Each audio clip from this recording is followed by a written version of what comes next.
Join us now for Viewpoint, a series of programs produced in the studio of the Rosicrucian Order AMARC, an educational cultural organization located in San Jose, California. Explore with us the fields of science, philosophy, and the psychic nature of man through insights that reveal normally hidden truths.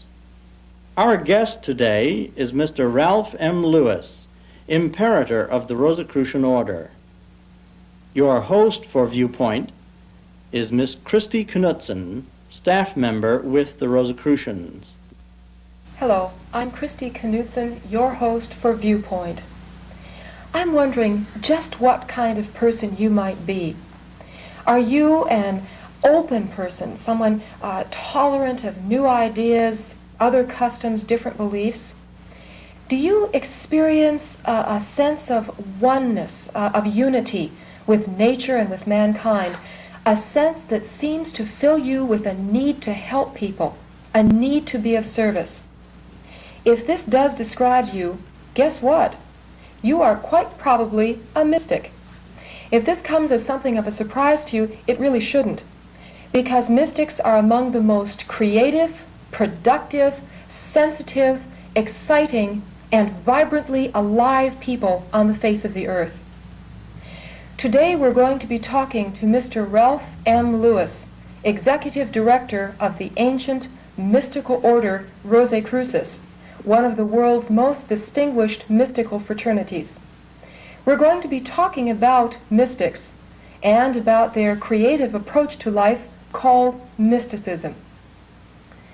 Welcome to Viewpoint, Mr. Lewis. Glad to be here. Good to have you with us. You know, mysticism is something that is talked about frequently today. It's the subject of a lot of conversations, and yet, quite frankly, I think it is one of the most misunderstood subjects on the face of the earth. So, just to begin right at the beginning, I think the obvious question is, what is mysticism? Well, of course, there's varied explanations, but basically, we can say it in a few words.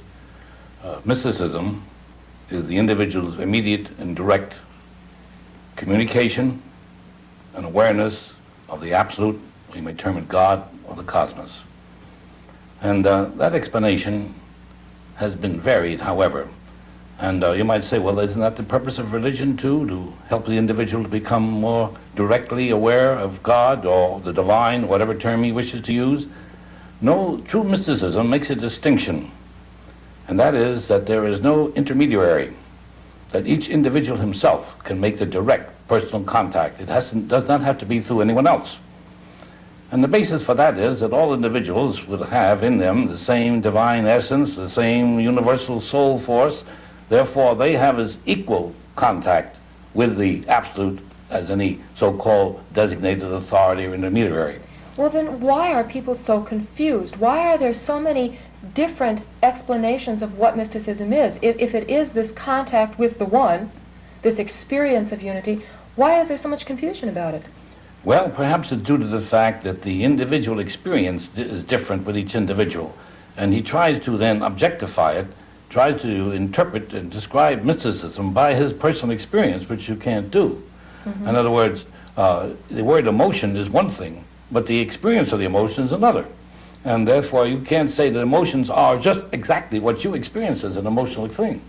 And of course, then there is a number of people going into the subject of mysticism and confusing it with many other subjects, confusing it with metaphysics, which there is some relationship, and confusing it with the various religious aspects.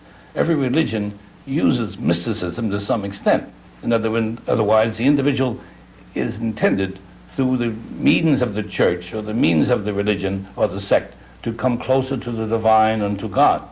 But then they deviate, because then they set down a specific rule and regulation by which the individual is supposed to have the mystical experience, whereas it is a personal thing, a personal communication. And I suppose what happens is when a person does have that experience, it is so real, it is so intense, that it is true with a capital T for that person, and they experience that truth and then go out from there to feel that that is the truth for everyone. And from that, dogma and religions, in a sense, might tend to develop. And what you seem to be saying, though, is that the difference between mysticism and religion is that ultimately, with mysticism, it's my personal experience. That's right. Mysticism, you might say, in this function, it has two divisions. First is the general spiritual viewpoint and aspect, the idealism that's connected with it, and then we might say the mystical philosophy, the technology which is taught, the means by which the practical application and use of it can be had. There's two phases of it. Well, you know, Mr. Lewis, something I find very interesting is that talking today with a lot of people, and also having read a number of books, a number of your books on the subject, it seems that people quite often experience mysticism as children, almost by accident. And it's only as they grow older that they are led to studying philosophy or studying religion in an attempt to be able to consciously choose to experience this state.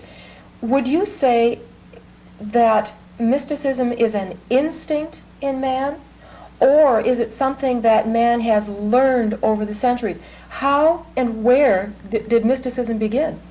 Well, you've got two different subjects there. First, I would say that innately, mysticism is a function, a faculty, if you want to put it that way. In other words, you spoke of children. Children have the fantasy, their parents say, of experiencing reality of that's not seems to be real, actually, of the world today, figures and places and so on, because their subconscious is free. It's free, and they experience these things, which you might say is mystical if you mean that they experience another world, a reality beyond themselves. But then the parents say, well, no, that's not true. Now, this is this is it. The parents bring them down to objectivity. And then in school and everything's objectivity. And later then, they have to go back to relying on the subjective aspect and try to realize that this was not all false. It was another part of realization on their part, which was taken away from them when they started to grow up in school. Children have playmates, what they call their psychic playmates, and they have a psychic world that they see. And it's not all fantasy. It is also an experience which they interpreted in their child mind. And then they go away from that, they're pulled away from school, and that's one part of it. Now, what was the base of your well, that's interesting, because this experience that children have led me to ask the question, is mysticism an instinct in man, or is it